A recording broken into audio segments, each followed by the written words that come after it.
Chapter 1. The Economy Got Us. Bolt holes. That was the main concern, the only concern really, of one of the senior executives at General Motors, right after the company emerged from bankruptcy. The White House had just appointed me chairman, so I was asking senior management to talk to me about their concerns, as well as their future hopes for the company. That was this manager's response to my query, that he only cared about one thing, making sure all the holes are in the right places. I had no idea what he was talking about, to be perfectly honest. I was new to General Motors and didn't know a lot about cars. But I figured this must be important, otherwise he wouldn't have been making such a fuss. So I asked him to explain. Turned out he was referring to the placement of holes for bolts on the car chassis as it rolled through the assembly line. This person, a senior manufacturing executive, said it was a constant struggle for him to get the people responsible for drilling the holes to put them in the right places. Without proper alignment, he explained, the bolts which hold the chassis and other components to the frame don't go in the way they're supposed to. He was really fired up about this bolt hole thing, I could tell, because the more he talked about it, the more worked up he got. I did my best to keep a poker face on, but inside my reaction was pretty much this. Wow, I mean, come on. Government Motors was now the biggest failure in America. Taxpayers were upset because they were footing the $50 billion bailout tab. Employees were upset because they weren't sure if they'd have a job 3 months out.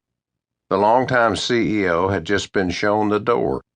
Sales were anemic, dealers were filing lawsuits left and right, and all of this was making the future of America's #1 car maker a question mark at best. And the only thing this guy cared about or worried about or wanted to talk about was bolt holes. And yet this was the state of General Motors right after bankruptcy. It was as if the entire Chapter 11 proceeding had just been some sort of messy misunderstanding. Not our fault, not our problem. That was the general feeling and attitude inside GM's Detroit headquarters. Even worse, there was little sense of urgency that I could detect. No larger sense of purpose. The new GM was just like the old GM, except it was smaller and had $50 billion in taxpayer money to keep it going for a while. It was a big slug of money in absolute terms, but not a lot for a $150 billion a year enterprise like GM that burns through billions in expenses every single month. If GM management continued down the same path with no course correction or strategy, it could easily run out of money again. That would put the company right back where it started, in bankruptcy, looking for a financial lifeline. The American people had generously stepped up the first time with $50 billion. GM might not be so lucky the second time around.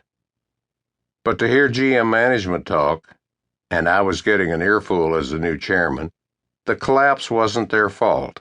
It was due to some combination of bad luck, bad timing, and bad circumstances.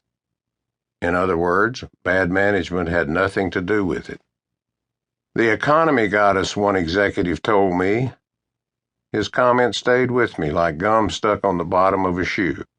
I will always remember that quote. All across the company, I soon discovered, managers had whole sacks of excuses and justifications as to why they thought GM had gone off the rails so hard. The union got us. Gas prices got too high. The Japanese yen went soft. I heard that one a lot. The list went on and on. One executive told me with a completely straight face that the only reason GM went broke was because we didn't sell enough cars and we ran out of money. I thought he was kidding. He wasn't.